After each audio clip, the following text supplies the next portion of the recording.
ممكن اليوم تشوفها بنية ما دايرة بالي كل شي دا يصير، بس الصراحة هي بداخلها حسرة كبيرة، دا تعيش ودا تحاول، مجرد عايشة أيامها كلها وهي دا تحاول تحقق أشياء ببالها، مو على مود شي، لكن هي اليوم عاجبها إنه تكون إنسانة ناجحة، عاجبها اليوم إنه تخلق نجاح.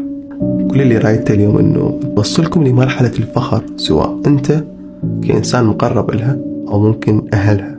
فممكن اليوم تشوفها تضحك وهذا الدنيا هيك عادي، مجرد عايشة حياة تخليك تحس إنه ما عندها أي مشاكل، ما عندها أي هموم، ما عندها أي شيء ممكن عايشة على مودها. لكن بالحقيقة عايشة حياتها وهي تحاول، عايشة حياتها وهي تصارع كل شيء، تحارب كل شيء واقف قبالها، كل شيء يمنعها عن أحلامها، كل شيء يمنعها عن أهدافها، عن نجاحها. من تشوفها اليوم ما دايرة بالي وجودك فأنت غلطان. هي فرحانة لأن أنت اليوم قبالها وقاعد تاخذ طاقتها وشغفها من عندك. ممكن تشوف وجودك بحياتها ما له معنى، لكن لا، وجودك هو الدافع لها حتى هي تبقى تصارع وتحارب في سبيل تحقق في اليوم تكون إنسانة ناجحة.